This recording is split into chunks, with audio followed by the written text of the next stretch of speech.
Kit King is known as the Content Chemist. He is focused on helping entrepreneurs build audiences and businesses build brands. He says the simple way. Starting off his career as a child actor and then becoming a world-traveling DJ, Kit is passionate about helping content creators, get better at telling stories. Side note, if you have ever shared this meme before, that's Kent's face. But more on that later. This, my friends, is the brilliantly talented, data-loving Kit King. How am I creating differently, understanding that the algorithms are based in search? In your caption, you want to be using... You spent 20-ish years in the entertainment space. What did you learn from those worlds about content creation that most entrepreneurs don't get? The content is it's almost an unfair game because you can have a lot of great knowledge, but if it's not packaged the right way, it's not going to land on specific people. My big thing is always audience over algorithm. Talk to me more. This is good. Virality does not happen because one large account shared something. Virality happens because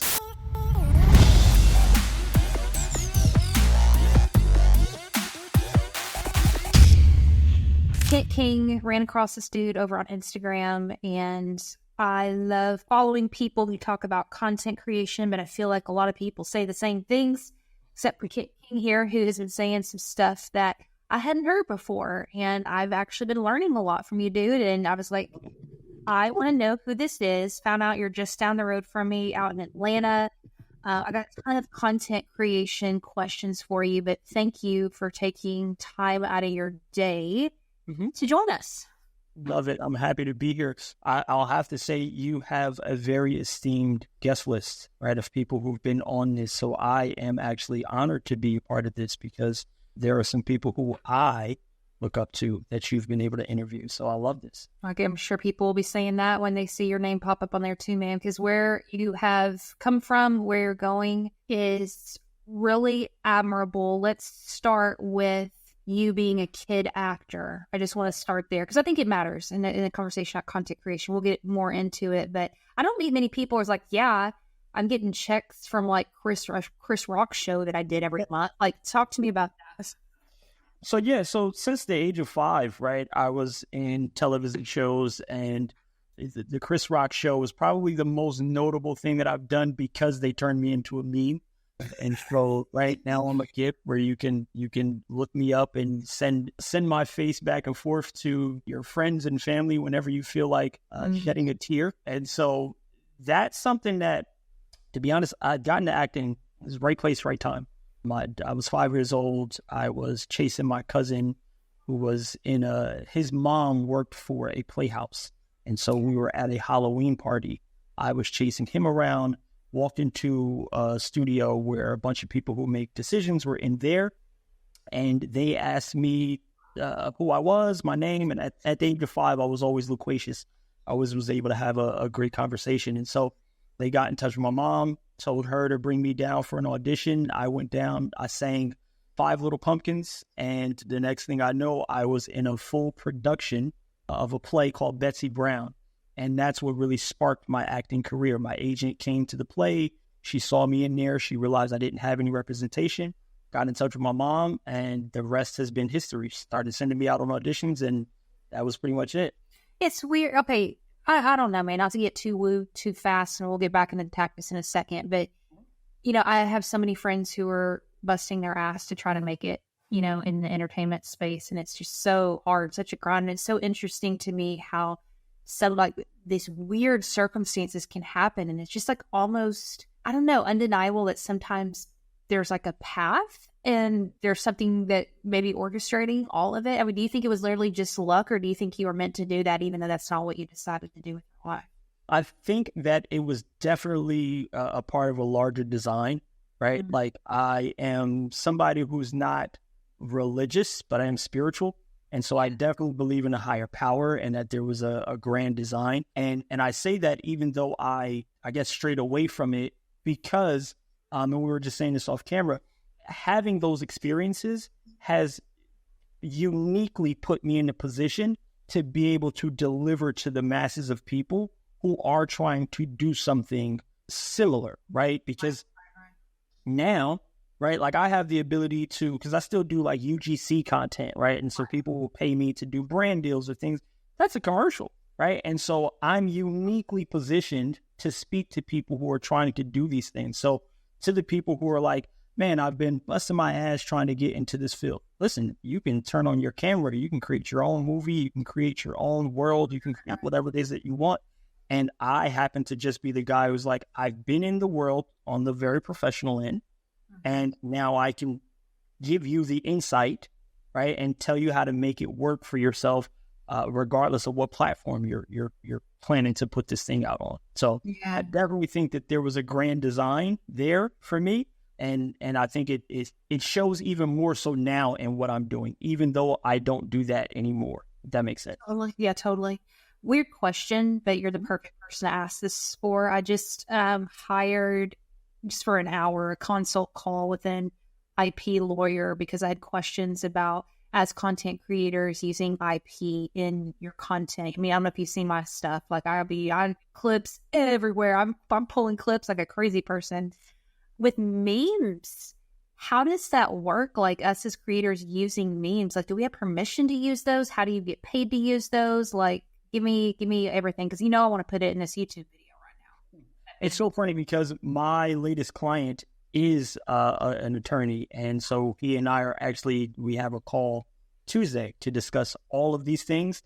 And it's still we're still in a gray area right now, and so AI has sped that up, right? There's a lot that has to happen, but as of right now, it's almost like if you don't get caught, there's nothing wrong with it. Someone has to actively say, hey, this is mine, and I don't like the way in which you are representing me or my business or my entity, in order for that to actually be an issue, right? Mm-hmm. And so it's a sad thing because there's nobody who's like, hey, that belongs to someone else. But as far as an artist is concerned, it does give us the freedom to be able to create and to kind of use some of those things that are, I guess you could say, public knowledge or public access, right? A lot of the memes and GIFs like that of me, that's public access. Like, I can't go back and tell people to stop using that. That's in so many different things now that it's just public access. And so there's a batch of things that are public access, and then there's a gray area for like, you probably shouldn't be using it. Right. Totally. Little sidetrack, little bunny trail, but I've never talked to anybody who was a meme before. So it's a perfect opportunity. So we're going to lead into content creation and getting into that in a second, but just to add context, there was something about the entertainment space that wasn't hitting it for you. What was missing there for you to go into music? It wasn't something that was like missing. It was really that I didn't like the feeling that I was receiving when I was walking into rooms auditioning. I was doing certain things that I just knew weren't a part of my grand design, or just I didn't work. So like, a perfect example was, and this is the moment that I really decided, all right, I'm good.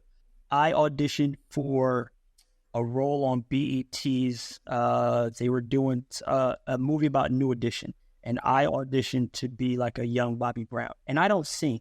And I told my agent, I don't sing. I'm not going to walk into this room and sing. And I walked into the room and I said the lines, and they were like, all right, now we just want to hear you sing. And I was like, all right, I'm going to sing for y'all, but this is the last, like, don't hire me, because this is in my head, I was saying this, right? And this is the last time that I'm going to go through this. And it was just that feeling of walking in a room and being made to feel inadequate, or like you don't fit, or like you're not good enough to be or portray something. And I really was like, there's so much effort that I put into being someone else, and I'm just such a uniquely dope individual. I'd much rather give people that.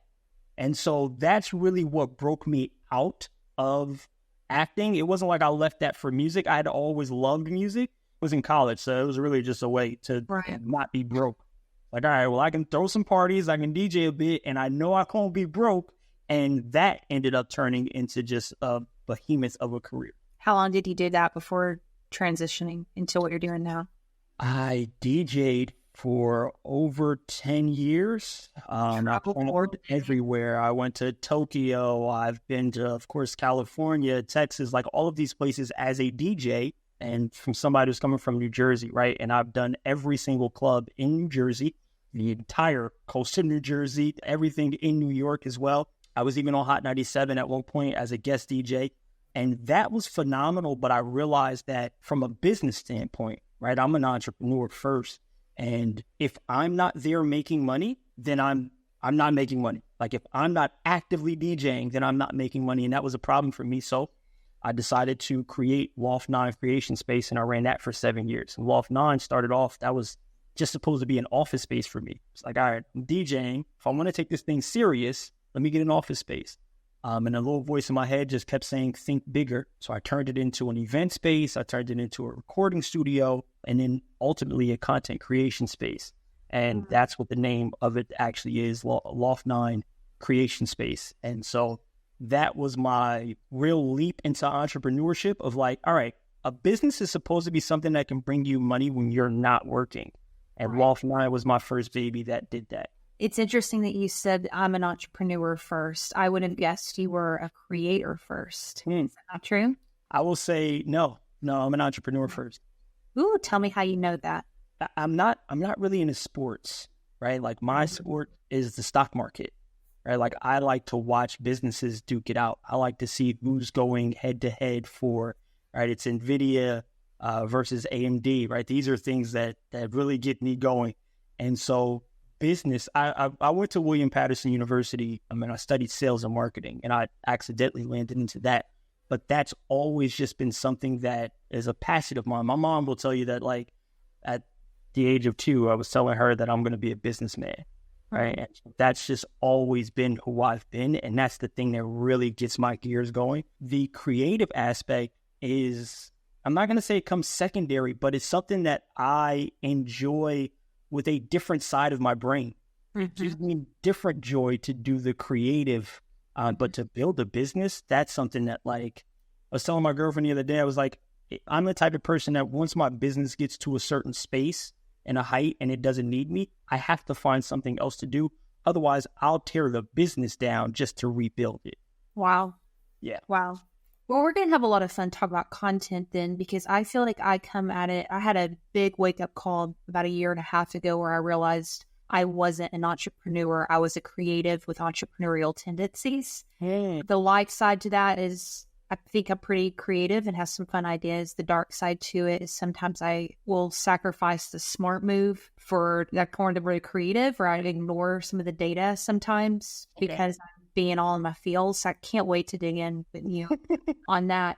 But now, your IG profiles, it says I'm helping entrepreneurs build audiences and businesses build brands with content based on simplicity and built for success. So walk me through what you're doing now and what led you here. So now pretty much I help people, there's something called the knowledge bias, right? Where it's like we know a lot. And so it's hard for us to create certain things because we've already been doing that thing. Yeah. And so I am creating content largely for who I was when I first built my business, right? When I was first building the brand that was DJ Dark Kent, right? I didn't know anything about branding.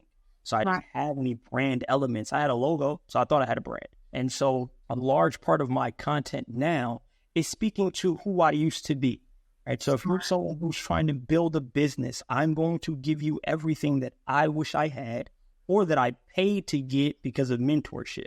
Right. Or that I paid the hard way because I didn't know and I wished that I knew these things. And so that's pretty much what led me here now. So I'll be honest, during the pandemic, I started to make a hard pivot, right? Because my business was brick and mortar. And so I realized that, number one, there was an audience that needed to know some of the knowledge that I knew, right? And it was the simple things. It was like, hey, if you were a gig worker, you could still get unemployment. Right? There are certain things out there for people that are like, okay, rental assistance, all of these things. And so I really started speaking on that. I pivoted from there to speaking about, like I said, the stock market. I'm a business guy at heart. So I started teaching people how the stock market works. And now I've landed on really just content marketing because, again, I'm uniquely positioned to do this stuff because of my acting career, right? I know a lot about media. I've been in commercials. I've done all of these things. And in my DJ career, I've done radio. And so I know what it takes to do radio ads and audio and all of these things. And I've just been able to uniquely package them for me to be able to contextually deliver it to an audience who could use it to build something that is bigger than them, who could build a community or who could build a business. And so that's pretty much how I got here. And now I have a couple of different clients who I service, and I help them build their audiences and build their communities. And I also have a community myself where I teach people more on a one-to-one basis. All right, you ready to go? I'm ready. Let's go. Let's do it. Somebody the other day, I was in Atlanta, they said, I was looking at their IG. I said, man, you're so good. And they go, yeah, but I'm never going to have any real traffic unless I put dollars behind it. You agree, yes or no? I absolutely, positively disagree. Tell me more. I think organic content is the best creative, right? The best mode of creative for bang for buck, because it's going to give you I'm a data guy. Yeah. I need data. And so it's going to give the data's built in. You can look at the comment section and you can see the questions that people are asking.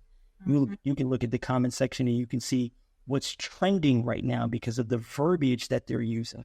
So having that organic is going to be way greater than you pay. It's easy to put money behind anything and to hope that it sticks, but you're not going to know what it's going to do unless you study and pay attention to the organic. What do you mean you know what's trending based off the verbiage? Let me see what's a really good example. Oh, okay. So on TikTok right now, there's a baby who she wanted to go to Orlando, right? Something in Orlando. It was like, who wants to go to Orlando? And she was like, me.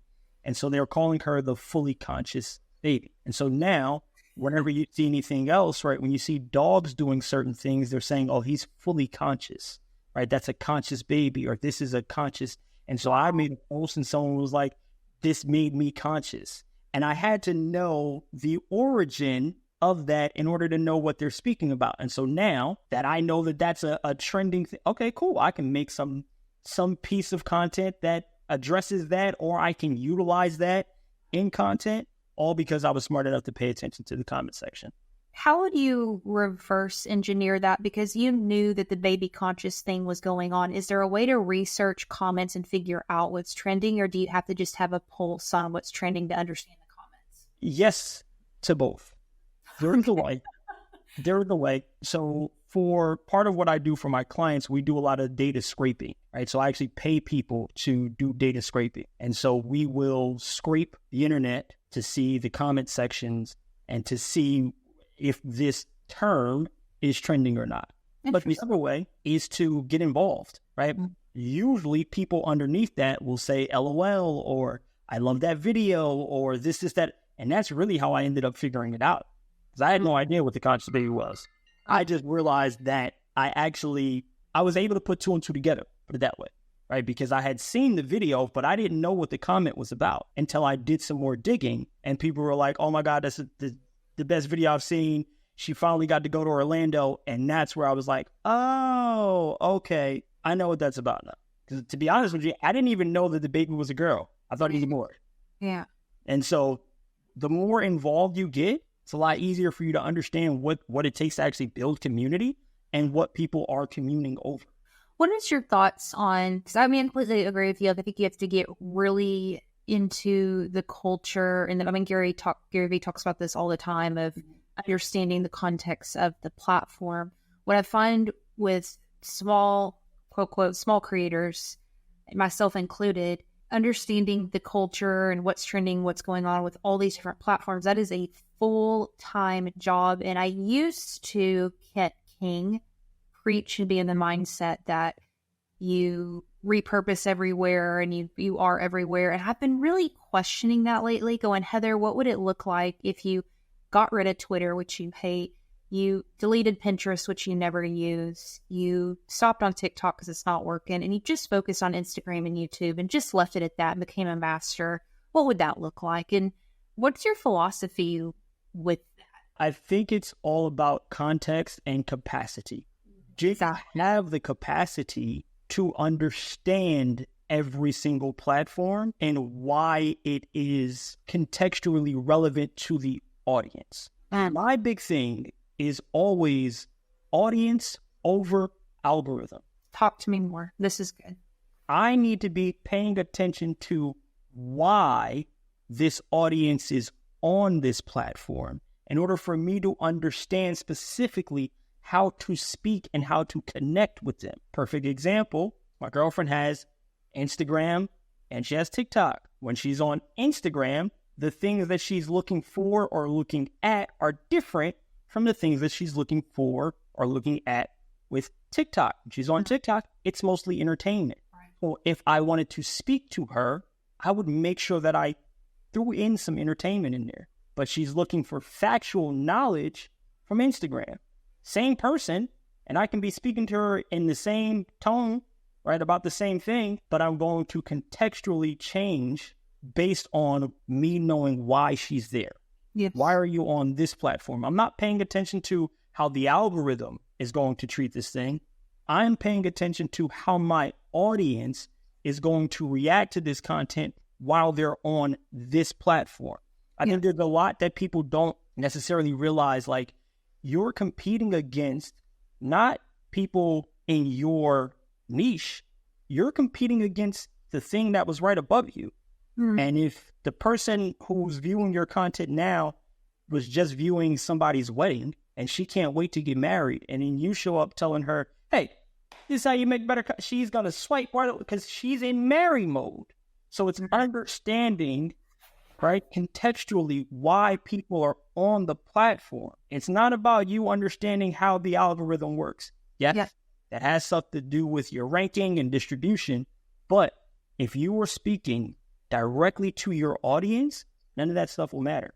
This is why I liked your content so much. I said earlier, you were saying things other people weren't saying because everybody talks about hacking the algorithm, and you talk about understanding, empathizing, and creating with the one, right? And really having that one in mind. And that is such a mature, patient mindset. I think one that we can all be like, yeah, all agree on. But as a practitioner, being steady enough to let go of our ego, where does this hit, a huge audience, or was this effective?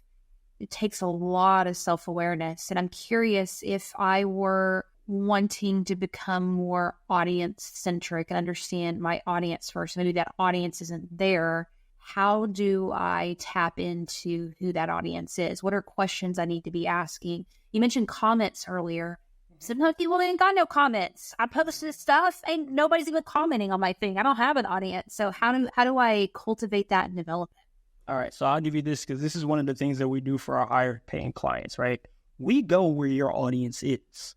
So if you are, let's just say you're speaking about marketing and Gary Vee speaks about marketing, we're going to go there. We're going to go to Gary Vee's page and we are going to make sure that, number one, we're there early. So, on Instagram, you can change it, right, to the following feature where you can see everything that's being posted. So we're going to go there.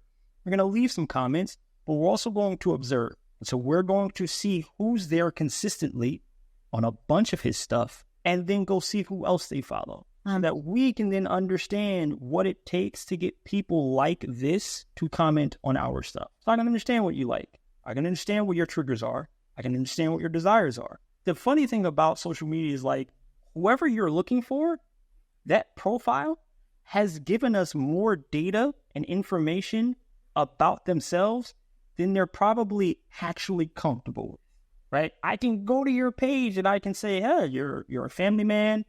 You've got kids. You work here. All from your Instagram, your Facebook, and all of these things. So finding that audience is actually pretty easy. And it's one of the most rewarding things that you can do as a creator, because when you leave comments on other people's stuff, and if it's a thought-provoking comment, I'll give you this one. This is one of the ones that we do all the time. So let's say Gary Vee says, here are the 5 best things to do on Instagram. What we'll do from our client's page is we'll go in the comment section and we'll summarize it. So now you don't have to watch the entire video. You saw it in the comment section. Right? And then we'll go and say, here's a sixth one. So I work with a lot of doctor clients, and this is what we do for a lot of our doctor clients. And we'll say, here's a sixth one. So now we're stealing from this person's authority already. Whoever's following them and whoever's liking was going to comment, oh, there's a little bonus by this person. That creates curiosity. You're going to come to our page, see what else we have to offer. That's how we're stealing that person. Does that make sense? Totally. No, that's good. What about like more generic content, but a little broader? So like my stuff, I talk a lot about creative process. It's very kind of personal development, spiritual. And so my aim is creators, because those are my people. That's who I am. It hits a lot. I have a 9-to-5ers and grandmas, and I have so many different people in there that sometimes it's interesting trying to get a specific profile on somebody, because even though in my mind it's narrow, it ends up being very wide. I understand that. And so are you asking, how do you narrow that down? Or are you asking, how do you use that tactic if you're not certain who it is that you're looking for? Both. I have a broader audience right now, and I know for me to go to the next level of growth, it needs to get more narrow. And I'm just curious how you would approach that, because sometimes I know I have a client I work with, and she talks about something very, very specific, and she has a very, very wide audience, and she's happy about that, but it makes it interesting trying to figure out, okay, do I nurture the people who are here because they're my community, even though they don't match my profile? Gotcha. Sorry. So here's how my thought process works on this, right? It's an 80-20 rule. That's in media, right? 80% of the content that you make is just to go out to the world. 20% is to sell your solution or product. Right. So jab right hook. Correct. And so that's just a media rule, right? If you're watching 60 minutes of a TV show, you're going to see 15 minutes of commercials. Same thing in the radio, right? I learned that the hard way, because when I was up there, I thought I was going to be just DJing for an hour, and they were like, nah, you got to pay some bills. And so that's how that works, right? So with that 80-20 rule, you have the ability to have cohorts of people who are going to do certain things with your content. So understanding when you are working on your 80 pool, certain people are more likely to share because they have a community of people on here and this resonates with them. Certain people are more likely to comment because that's what they're doing. They like to speak. They're out. So find each segmentation of those people and then reverse engineer it. Okay, so I see that all of the grandmas, right, they're still creators, but they're the ones who are leaving all the comments. Let's go dig in a little bit more. Let me find the grandma who's always leaving the comments. I'm going to go to her page, see who else she follows, see where else she engages, and now I know how to get that community. Who else is she following? Who else posts are she commenting on? Now I can find that cohort from there. And so I just reverse engineer it like that because, again, the 80% is what I use as my base layer of content to help push me out to more people so that I find the 20. So now when it's time for me to actually sell a product, right, I'm speaking to a very specific subset of people because I can only solve your problem. This product that I have is specifically for you, but I need everybody in the 80. Right. I need to go as wide as possible because I need everybody to share my stuff. I need you to send it to your best friend because that's trust by association. Someone sends you directly my stuff, well, now you're trusting it based on it coming from that person. So these are all things that I need in order to really build my base layer so that I find who it is that I'm looking to sell to. If y'all are watching on YouTube, I'm smiling because I just love seeing somebody lit up. I can see the entrepreneurial coming out of you. You're like, this is how it works. It's so fun. What about, this was so interesting. I learned this from you too. Just the way the algorithms are changing now where it's more search-based and interest-based. And this was like really cool news, I think, for creators because as opposed to something being based in time, us seeing it, it's based in interest, meaning the post I made about Connor Price 6 months ago, the reason it's still collecting stuff is it's still popping up in people's algorithms. I'm curious if I were to take that knowledge and create with that understanding, how am I creating differently, understanding that the algorithms are based in search now and interest? So the search aspect is really applicable to your caption, right? So in your caption, you want to be using SEO tactics. Like how you make white rice in 1 minute. Correct. And so you want to be answering questions, but you also want to be restating what people are searching for, right? So if we know that they're searching for how to make white rice, then we're going to say, this is how you make white rice, right? So now we are telling the platform, hey, this is the solution for the person who was searching for this thing. You're going to do that specifically in your caption. Now, of course, your video has to be about that, right? Like you can't be talking about changing a tire, right? But that's number one, is when it's search-based, you're definitely going to be utilizing that in your comment section, in your caption. Okay. Right? That's primary. And saying it in your video too, right? Yes, definitely. Actually, here's the thing. Depending on the hook, I might never say that. Okay. But it might be my on-screen title. Got it. Right? Okay. And so when it comes to interest, it's a little bit more nuanced. It's a little bit more tricky. It's a little bit more data as in terms of what your niche is. Okay. Right? And so what the specific problem you're solving or what someone is interested in. So let's just back up, right?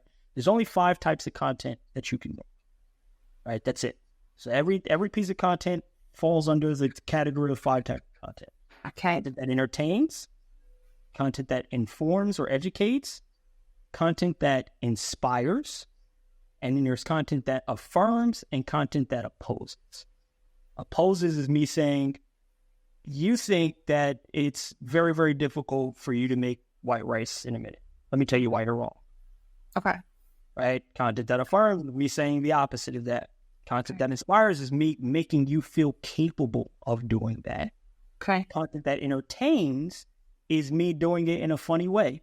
Okay. And then content that informs is me just telling them, right? So once you have where your delivery is coming from and you know where you're going, like what bucket you're going to play in, now it makes it a little bit easier for you to talk to people's interests because they have to be interested in your style of content.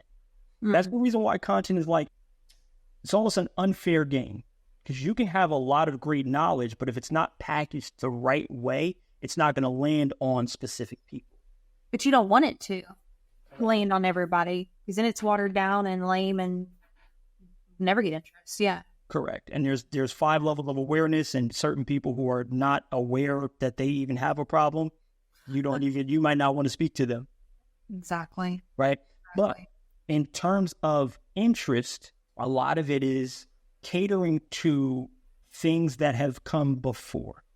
So we know a lot of people are, I'll take money, for example, right? If we know a lot of people are interested in learning new money habits, well, now that gives me a bucket to create from because I know that it's worked before. Right. I'm going to see what other people have done, and I know how to contextually make something that speaks to that. Does that make sense? Yes. Okay. So from that bucket, again, now I cross it with, well, which of the 5 am I using? So now I know what I'm speaking about. Now I know which of the 5 that I'm using. It's going to land on who wants it from that perspective. If you want to learn about money, but you want it to be entertaining, and I happen to make that video and it lands on your page, then that's how that works. Yeah. So tactically, used to, it would be, if I put out a video, it would go to my followers, and if they liked it, then it would be pushed out. Now, when I look at the insights and I see that it was shown to my followers and not a big pool of people outside of following me, what is that telling me? That wasn't leverage for search, or that not enough people were interested in it? Like, what is the takeaway for me? There's 3 things. There's 3 things. It could be unclassified by the algorithm. That's probably me all day. You can't classify me. Oh, come on. That's what it is. That it could not determine specifically the cohort who would like to see this. Got it. Right? Okay. That's the first thing that it could mean. Interesting.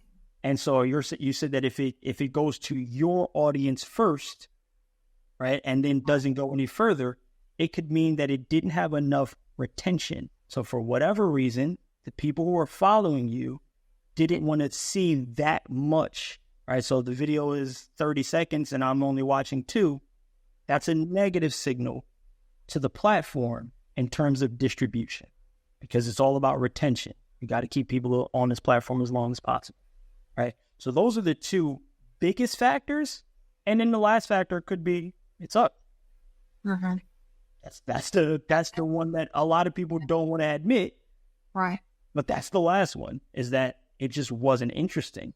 There was no catchy hook. There was no payoff. And a lot of people don't realize that you need a payoff. I need to know what this video was about before I decide to give you my attention. Right. So you have to tell me what I'm going to get at the end of this video. There needs to be a payoff there, right? Mr. Beast talks about this a lot, where he gives people the payoff within the first 30 seconds of the video. Uh-huh. He makes sure that he delivers on the promise of whatever the title is within the first 30 seconds. Yeah, that's interesting, because we think, if I start a conversation, I need to give the answer at the end so people wait for it. But it's really the opposite with social, where you want to give the answer immediately and people will stay to figure out why or how. Is that the right way of thinking about it? Or the process. Or the process, okay. Right, because if I give you the answer in the beginning, there's really nothing for you to debate or to argue. It's just the answer. But if I give you the process of how I got there, well, now people are in the comment section telling me that I'm wrong because I messed up on this step, or this is that and the third, or they can identify with what I did and tell me what's right. And so those people will stick around for the process. And so you can deliver your answer straight up front and then give people the process. You know what I really love about this? I know there's a lot of crap in social and media, and it's broadening our brains and all this stuff. There's a lot of negative to say for it. But one thing that I will give it that I'm excited about is I love that it is now rewarding people who are specific, because this, working with people who are building a brand and trying to get their message out there. We've all felt it, this deep, deep fear of, I don't want to exclude anybody, so I'm going to become kind of a watered down version of me and my gift, as opposed to making what I think it's in the Win Without Pitching book. It's called The Brave Business Decision, where you become so hyper specific that it's almost scary. And we know that, but it's terrifying in the moment to do it. But the algorithms are actually now rewarding those who are brave. And so I live in a yes and. Come on, me too. Let's go. Yes, that is what you need to do. And you can be a generalist if you're making another video about something completely different. Don't try to mesh the two. You mean on the same feed? In the same video. I see a lot of people do that in the same video. Tell me more. I'm going to teach you how to get fit, but I'm also going to teach you how to be a better human, right? Or how to follow a specific religion in the process. Interesting. And I've had clients who've done that in videos, and I had to be like, listen, you need to segment the two. It's okay if you're passionate about both of these things, but you need to understand why people are giving you their attention. And if I'm giving you my attention for fitness, that's all I want. Yeah. Please do. Are they trying to be creative or what? Say that again? Are they trying to be creative with that, or what's the deal? No, it's really just that they feel like when they're only doing the one thing, they often feel pigeonholed, right? By like, oh, I'm not giving my authentic self because I also feel this. And I'm like, look, that's fine, but you can do that in another post. You can even do it on another page if you're that, right, like enthusiastic about it. But you need to have a target. with every single piece of content that you create. Yeah. I believe that your page can be a network and not a niche. But I feel like your videos, your specific content actually does need to be a niche. Right? So you can come to my page and you might see me talk about business plus marketing plus life hacks and being a boyfriend, and it's going to be one post at a time. Yeah, I follow that. That's good. I wanted to ask you earlier and forgot. Here we are here. You spent 20-ish years in the entertainment space and 10-ish years, I think you said, in the music space. So as an entertainer, as a professional storyteller, what did you learn from those worlds about content creation that most entrepreneurs don't get? I learned the importance of story and how story is not just something that you verbally tell, but it can be something that you visually show as well. I had a client, they sell luxury vehicles. Okay. And so when we wanted to create a story, the first thing that we did was we blacked out the vehicle. So now you can see that it is a car, but you can't make it out, right? You're not sure what car it is. That's the beginning. The middle is we gave you stats about the car. This is one of 7,000 made. It goes this fast. It has these features, yada, yada. That's the middle. The end is the reveal of the actual car. And so if you take a story framework for everything, it helps for you to deliver better content. That's the one thing that I've learned from the entertainment world, is that story does not necessarily have to be just you telling it verbally, but you can show it as well. What about just upping our visual game? I'm kind of torn with this. I'm curious your thoughts, because there's part of me that feels like it's worth taking time and effort to really produce something well because you're going to stand out above other people.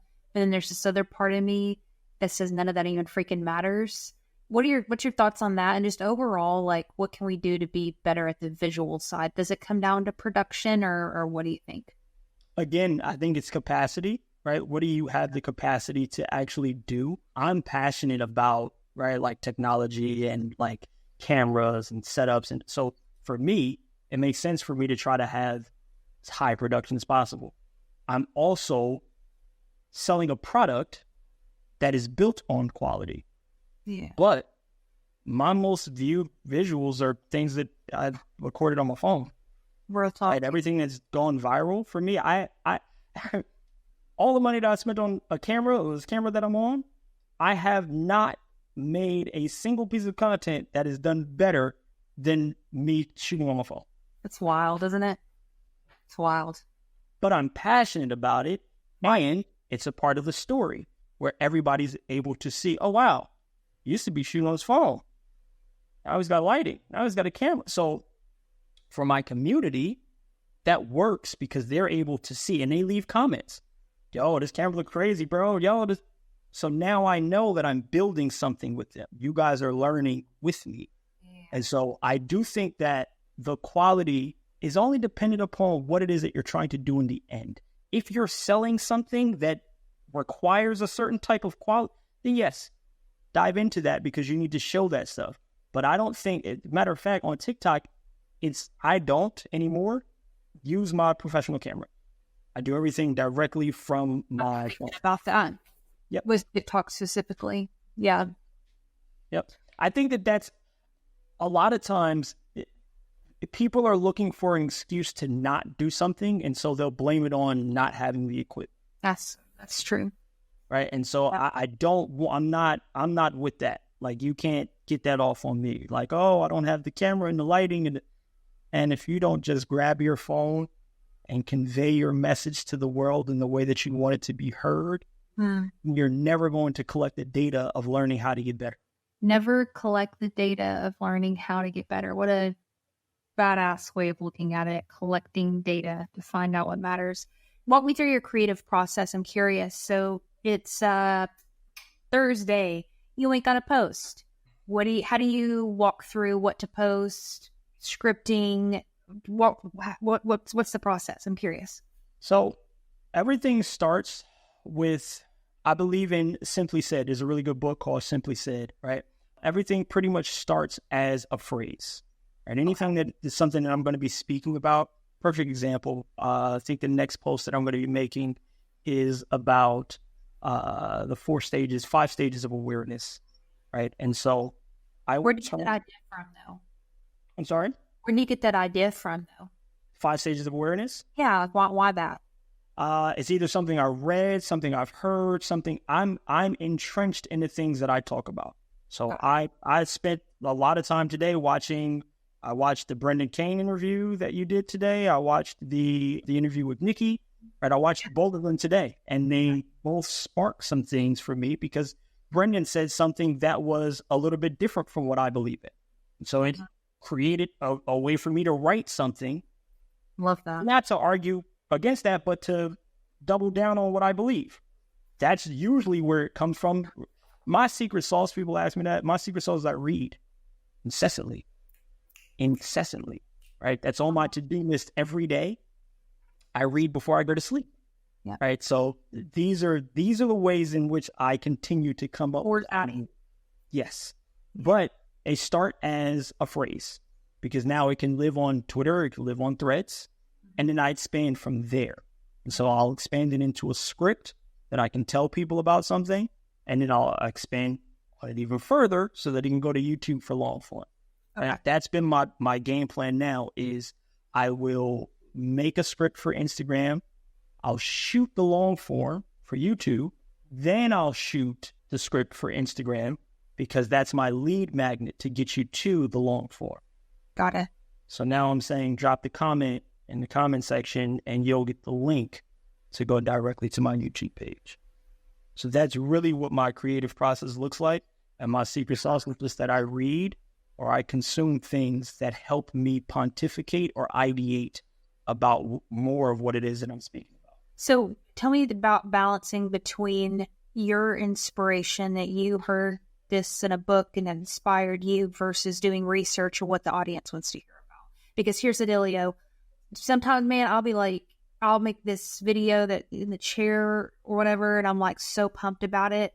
And that doesn't mean other people are pumped about it. Is it that point where you're just like, F it, I don't care? Or how do you balance between those two? So I have a neat little hack where I have a website and it's down now because I'm not taking any more questions, but it was justaskKent.com. And every month or so, I'll, put it back up again. And all that is a jot form where you can go on there and you can put your social media handle and ask me a question. That's smart. And so now I have a ton of pieces of content to make, but it also gives me more data to know specifically what people, because if there's 15 questions in there and 7 of them are the same, well, now I know what's really, really passionate to more people.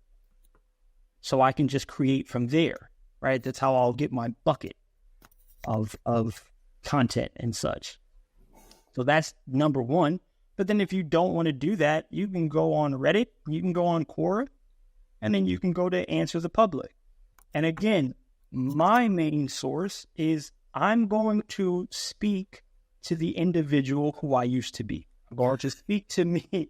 I'm going to speak to me 5-10 years ago, right? What are the things that I wish that I knew? So I guess my two, first of all, the Ask Kent thing's brilliant. I'm going to totally steal that. It's a great idea. But then I guess, does that just help you frame what you're learning?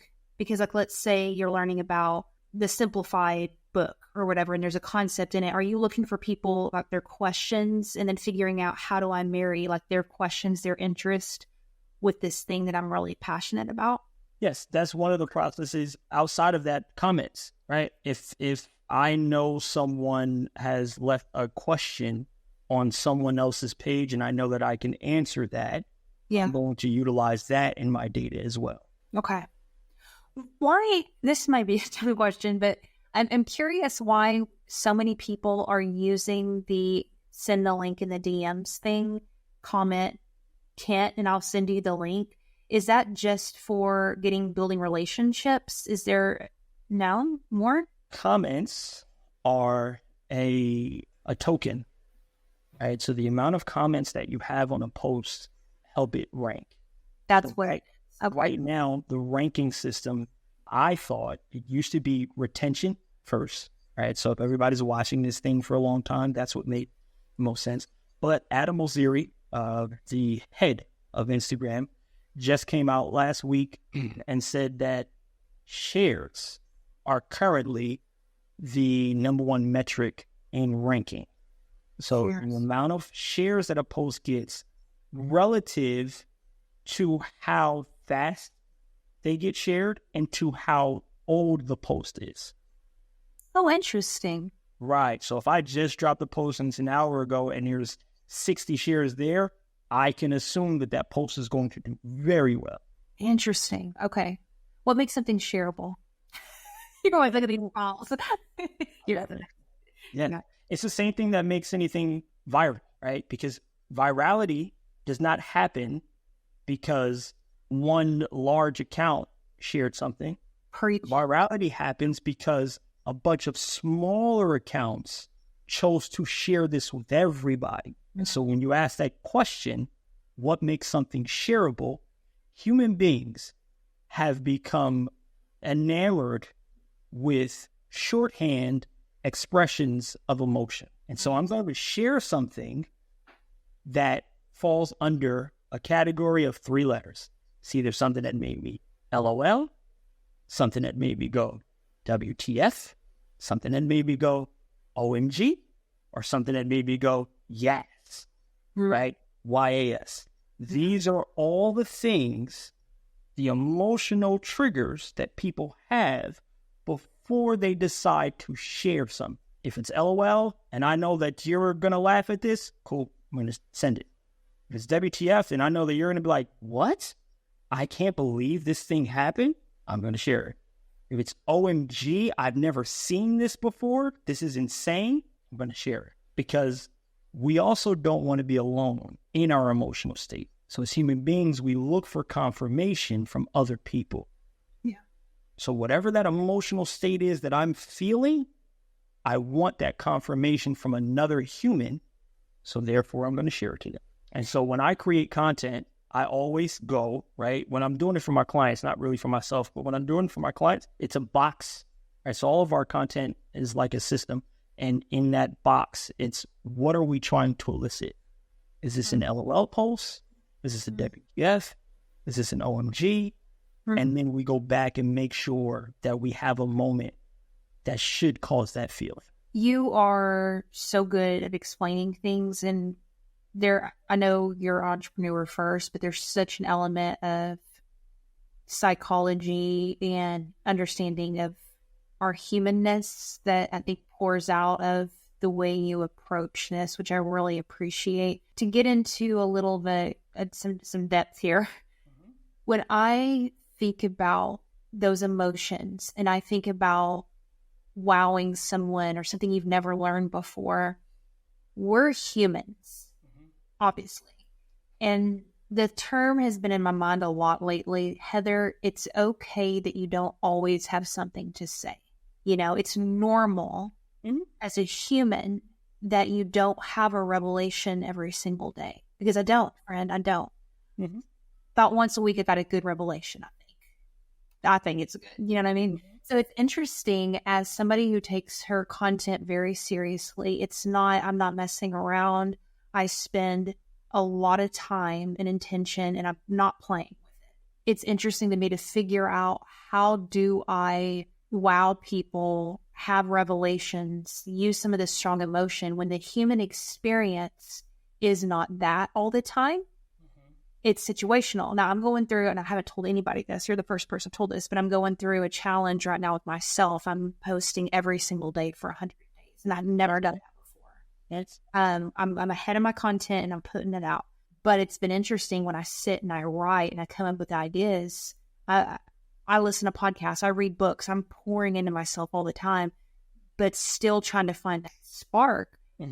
I've had to kind of let go of it a little bit in my content. Say sometimes it's going to be an OMG, sometimes it's going to be an LOL, and sometimes it's just going to be Heather sharing a thought because I don't have anything else. I'm empty. You know what I mean? So deep ass question, but I'm curious, how do you approach that? Because you understand what works, but also too, you understand that as a content creator, it's a daily thing. How do we maintain that? So with what you're asking, right, this is why I love Instagram. And now mostly every other platform allows you to do this, but this is where you build depth with your audience because you convey the emotion that you are feeling. And that's where stories come into play. Hey, y'all, I am not feeling it today. I just want y'all to know that this is what I'm going through. And I'm a human being, and these are the emotions that I'm feeling, and let's connect on that. Got it. Right? I think a lot of people are not necessarily... It's one thing that one of my mentors taught me was like, one of the things that a lot of people look for is permission, right? People feel like they want to process, but really they want permission to be human. That's so good. Across the platform. And it's like, yo, you can do that. If you see my stories, my story yesterday was just me outside on my balcony with my dog reading Gary Vee's new book. Yeah. I didn't post anything yesterday. That was the only thing y'all got from me. Hey, this is where my world is. This is where I'm at right now. I haven't posted, to be honest, I haven't posted on my page myself in months. It's all been just automated stuff. Right? Like I haven't been creative for myself. I've been working for my client. And I have a post that I'll probably jump on there. I've been meaning to tell my audience that, like, yo, I ain't got it. I'm burnt out. I've been giving it all to my clients. And that's okay. It's fine. Yeah. It's fine. And so a lot of people are looking for the permission to be human. But here's what you need to know. That's the depth that you get with your audience when you are personable. Yeah. And when they can recognize, like, you know, it's crazy. I had a hard day too. Wow, I'm going through something similar. Now they're locked in with you. Now they're going from an audience to a community. Now there are people who will champion you and who will fight for you. And that's what you want, because circling all the way back to the top of the conversation, when someone does steal your stuff, you're going to need an audience of people to fight for you, to say, no, I follow Heather. Yeah. She was the originator of this thing. And I am now upset by the person who did it because I'm entrenched, because I remember the day that she said she didn't feel like it. I remember the day that she was going through some stuff. So you're not going to do this to Heather. I will fight on her behalf because you have that emotional connection. And it's such an important thing to do because it's very, very difficult for us to actually feel frequencies through these digital. And that's the truth. Yeah. How am I supposed to make you feel something? This is digital. So I have to give you enough of me and my personal emotions in order for you to connect deep. That was so good, Kent. Thank you for saying all that. I don't know why I've never thought of it before, but I've got to just make some posts where I sit in the chair without the story and talk just about what's going. I mean, just give myself permission to get kind of like a behind the scenes of the making of this stuff. Because I really want to, I've gotten some crap for it. Some people say like, oh, you should switch up your format, because I do the exact same video constantly. But I just want to keep doing it right now because I feel like I'm on something, and I feel like I'm getting better and better and better every video. And there's some lessons I still need to learn. So I'm sticking with the chair thing. But I have never thought about doing like a kind of human emotion. I need that. You know what I mean? Like I need, forget everybody else needing it. I kind of need it to express that side to myself and take the veil off a little bit. I love that idea. What you just said is so true in a sense of like, forget everybody else needing it, but let's go back there. Everybody else does need it. And so now I can be the person to say, hey, let's have therapy Thursdays. Every Thursday, I'm going to just drop you guys with what's going on in my life. And if you're going through something, leave it in the comment section. Talk to me. Let me know what's happening. I'm here for you guys. Again, humanizes you. Yeah. And it's beneficial to the platform because now everybody's commenting. Oh, the law today was this. Oh, kid did this. Oh, this happened. The traffic. And that becomes your bulletin board right there. And now this becomes something that the platform sends out to everybody. You're good. It becomes the thing that people are looking forward to. I know on Thursday, Heather's going to be there and I could just dump. I can't wait till Thursday. I'm going to tell her what happened on Tuesday with the girlfriend. Like, it becomes that for people. And again, that's how you create community. I'm going to do that and I'm going to tag you in it. Just a nod, because that's such a brilliant idea and I love it. Thanks. I love the tactics. I love going here. And I also love trying to figure out how, because we have a responsibility as creators and leaders to not only figure out how to win on social, but I also think, how do we make this digital landscape better? And how do we make it a place of life? How do we pour into people? And that's why I'm so grateful for creators like you who get our head out of the clouds of like, oh my God, how do I go viral? How do I hack the algorithm? And you're like, how do you connect with one person? How do you serve someone? Because that's what we need more of. So Kit King, you are a joy. I have one final question for you, but where can people connect with you? And I think they can schedule time with you. If they would need you to do what you did for me just now, get some ideas. Am I wrong on that? Can they get on your calendar? They can. I do have a Calendly in my bio. You can definitely book some time with me. My birthday's next month, so you guys won't be able to book too much time with me within the near future. So I'm probably unbookable from today until. Oh, you're gonna celebrate? Yes, I'm gonna celebrate. I'm actually 30. I've stopped counting, so I tell people that I am, I'm immortal because the content that I create is gonna live way beyond me. Right. And that's one of the reasons why I do this is because I think that people don't realize that we live in an era where, like, back in the day, the only people who were being documented, like royalty, wild, right? Like you had to get painted and all of this stuff and then cameras. But now I can create a legacy right here that my grandkids can go back and be like, yeah, grandpa was about this, that, and the third. Yep. So I've actually stopped counting and I've stopped declaring an age because I believe it's all just, how do you feel? I feel like I'm like 20, right? Like I feel like I'm just about to hit 20. Like I feel amazing. So same. Yeah. But you asked me a question. What was the question? Just where people find me. Yeah. Can't cultivate across all platforms because I do truly believe that the definition of cultivate is to try to get better every single day. And I believe that that's really the secret sauce to social, is to just try to improve step by step. And just to go back to what you said, I had a client who wanted that, right? I want virality. I need the whole thing with like nothing's hitting above 10,000 views or whatever. And I asked her one simple question. So you're one person, right? You do this thing, do it very well. How many people can you serve in a day? How many people can you actually, you damn sure can't do 10,000. Real talk, perspective. You can't even do 1,000. Yeah. So aim for the 20 people that you can serve in the day. Mm-hmm. And that was like 10, actually. She was a doctor, and she was like, yeah, it was like 10. So aim for that. Speak to them. I think that one of the biggest issues that we have with social media is, and you said this before, right? Everybody wants to win. We have this grandiose definition of winning. And it's all about what it looks like to other people. It's an ego inflation. And the funniest part about that is, if I ask you right now, how many views did my last post get?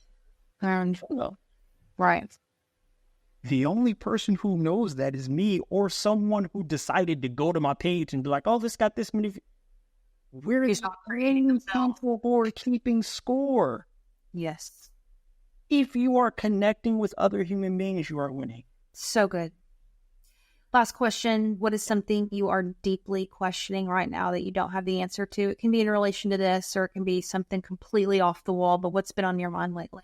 So I said before that I do a lot of data scraping, right? I have a lot of data. And what I'm questioning right now is how do how do I contextually put all of this data in something, ideally an app, that people can use, but that people want to use, right? That people are energized by using this thing. And so that's really been on my mind lately, is how do I contextually put all of this data that I've been gathering? And I kind of think I have an idea, but I don't love it yet. And so that's really where my brain is that entrepreneurship coming out. Yep. It's been so fun. I appreciate you coming on. Thank you. It's been a pleasure.